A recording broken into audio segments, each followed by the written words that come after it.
मतदारसंघामध्ये इंडिया आघाडीचे उमेदवार, महाविकास आघाडीचे उमेदवार आदरणीय श्रीमंत छत्रपती शाहू महाराजांचा नैत्रदीपिक असा विजय या ठिकाणी झालेला आहे.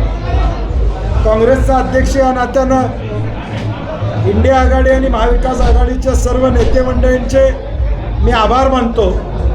त्याचबरोबर कोल्हापूर जिल्ह्यातल्या स्वाभिमानी जनतेचे आभार मानतो की हा पुरोगामी विचार सर्वसामान्यांना नेतृत्व राजश्री शाहू महाराजांनी या ठिकाणी आजपर्यंत दिलं आणि तोच विचार आदरणीय शाहू महाराजांच्या माध्यमातून खासदारकीच्या रूपानं आज दिल्लीला जाणार आहे.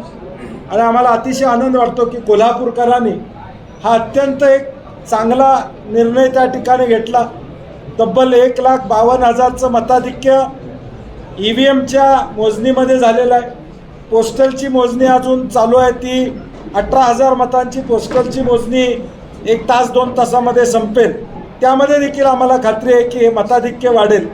आणि म्हणून या निमित्तानं सर्व घटकांचे ज्यांनी अहोरात्र गेले 50 दिवस प्रयत्न केले, या चंदगडपासून करवीरच्या शेवटच्या तालुक्यापर्यंत या ठिकाणी प्रयत्नाची पराकाष्ठा लावली, त्यांच्या मनापासून मी धन्यवाद देतो. त्याचबरोबर या विजयामध्ये आज आदरणीय स्वर्गीय PN पाटील साहेब असते तर हा आनंद आणि द्विगुणित झाला असता. कारण की पहिल्यापासून या सगळ्या प्रक्रियेमध्ये ते माझ्याबरोबर त्या ठिकाणी होते. त्यांचं स्मरण करणं हे आमच्या सगळ्यांचं कर्तव्य आहे. परंतु खऱ्या अर्थानं आज देशामधलं वातावरण आपण बघतोय, एक्झिट पोल कसे आले, काय आले, आज परंतु लोकांनी निर्णय घेतला आणि आज निश्चितपणे महाविकास आघाडीचं राज्यातलं वातावरण हे अत्यंत उत्कृष्ट झालेलं आहे आणि कोल्हापुरातून त्याची चांगली सुरुवात झाली याचा आम्हाला आनंद आहे. साहेब, तुम्ही मतदानाच्या दिवशीच म्हटलं होतं की निकालाचं एक मॅजिक निर्माण होईल आणि तो आता शब्द खरा नव्हता. नाही, मी म्हटलं तसं इंडिया आघाडी आणि महाविकास आघाडी हे आम्ही सगळे मिळून जे मुद्दे घेऊन गेलो, बेरोजगारी असेल, महागाई असेल, उद्धव ठाकरे साहेबांचा पक्ष फोडलेला विषय असेल, पवारसाहेबांचा पक्ष फोडलेला विषय असेल किंवा काँग्रेस फोडलेलाचा विषय असेल, हे लोकांना पटलं नव्हतं आणि म्हणून आम्ही सांगितलं की निश्चितपणे यात चमत्कार आपल्याला दिसेल आणि तो आता मताद्वारे जनतेनं दाखवून दिलेला आहे.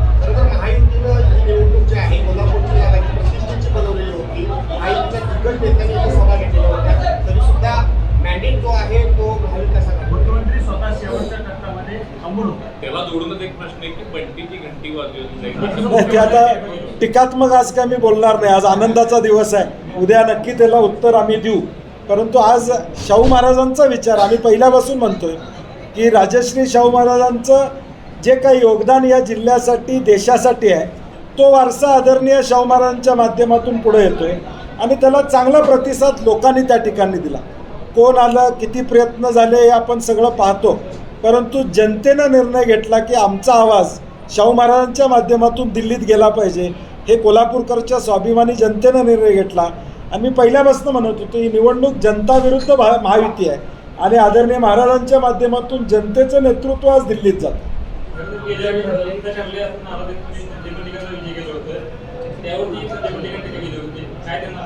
नाही, आता मी म्हटलं तसं आज चांगला दिवस आहे असं टीका करणार नाही. महाराज निवडून आले त्याचा आनंद आम्हा सगळ्यांना. नाही, तो मुद्दा कालबाह्य झाला, त्याची काय आता चर्चा सुद्धा करू नका. जनतेनं आता तो निर्णय घेतलाय. मला वाटते जनतेचा राज्याभिषेक झाला असं म्हणायला हरकत नाही. मतांचा एवढा पाऊस पडलेला आहे की हा मुद्दा आता परत काढायचं धाडस या कोल्हापूरमध्ये, महाराष्ट्रामध्ये उद्याच्या भविष्यकाळात कोण काढणार नाही आणि तो काढेल तो मूर्ख ठरेल असं मला वाटतं. आत्ता जनतेनं योग्य उत्तर 1.5 लाखाच्या मताधिक्यानं हा मुद्दा कायमचा खोडून काढलेला. आम्ही त्यांना सांगत होतो हे मुद्दे काढू नका, जनतेला आवडणार नाहीत आणि म्हणून हा मुद्दा आता जनतेनं खोडून काढलेला आहे. त्यामुळे हा मुद्दा कालबाह्य झालेला आहे.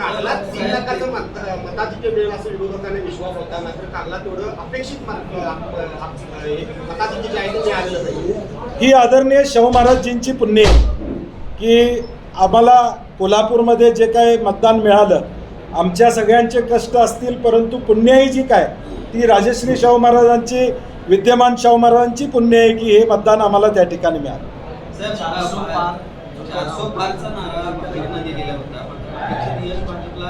एवढे सगळे प्रयत्न प्रयत्न करून दिसलं नाही, काय लोकांचा माइंडसेट? नाही, लोकांनी जो मॅन्डेट दिला आहे तो महागाईच्या विरोधात दिलेला आहे, बेरोजगारीच्या विरोधात त्या ठिकाणी दिलेला आहे. काँग्रेसनं जो जाहीरनामा काढला इंडिया आघाडी महाविकास आघाडी म्हणून, तो लोकांना मान्य असं साधारणपणे दिसते. कारण की उत्तर प्रदेशमध्ये आपण बघतोय की काय परिस्थिती आहे, अयोध्येच्या सीटचा निर्णय काय झाला हे आपण या ठिकाणी पाहतो. आणि म्हणून हे निकाल बघितल्यानंतर जनतेला गृहीत धरून चालणार नाही, हे देशातल्या जनतेनं दाखवून देण्याचं काम या देशामध्ये केलेलं आहे. जिल्हाध्यक्ष म्हणून तुम्ही कोल्हापूरची सीट निवडून आणू शकलात, पण हातकणंगले बाजूच्याच हातकणंगले मतदारसंघात निसटता पराभव महायुतीच्या महाविकास आघाडीच्या उमेदवाराला. नाही, तुम्ही गेले 2-1.5 वर्ष बघताय या देशामध्ये एकाच एक उमेदवार उभा केला तर यश मिळतं हे साधारणपणे दिसतं. तिथंही आमचा प्रयत्न होता की एकाच एक उमेदवार उभा केला. कदाचित एकाच एक उमेदवार तिथं झाला असतं तर तिथलंही चित्र वेगळं आपल्याला पाहायला मिळालं असतं. पण ते तुमच्या विरोधात सगळी ताकद लावली होती. पंतप्रधानांच्या सभा झाल्या, मुख्यमंत्री ठाण मांडले होते, अगदी शेवटच्या टप्प्यात कोल्हापूरचे जावई सुद्धा येऊन गेले. कसं विश्लेषण? ही छत्रपती शिवाजी महाराजांची पुण्य आहे, राजश्री शाहू महाराजांची पुण्य आहे. त्यांचं योगदान हे कोल्हापूरकर कधीही विसरू शकत नाहीत, हे मतदारांनी दाखवून दिले. कोणत्याही एका पक्षाला देशामध्ये बहुमत आता मिळालं नाही असंच एकूण चित्र दिसतंय. इंडिया आघाडीसाठी किती शक्यता आहेत सध्या सत्तेवर येण्याची? मला वाटते मगाशी पवार साहेबांनी प्रेस कॉन्फरन्स घेतली आहे दिल्लीत. आतासुद्धा काँग्रेस पक्षाची त्या ठिकाणी आहे आणि मला वाटते उद्या सगळे वरिष्ठ नेते बसणार आहेत. शेवटी या सगळ्या प्रक्रियेमध्ये प्रत्येकाला सत्ता त्या ठिकाणी आणण्यासाठी प्रयत्न हा प्रत्येक ठिकाणी होणार आहे आणि काँग्रेस पक्ष देखील त्यामध्ये सगळ्या घटक पक्षांना विश्वासात घेऊन हा सत्ता स्थापन करण्याचा प्रयत्न निश्चितपणे करणार. राज्याच्या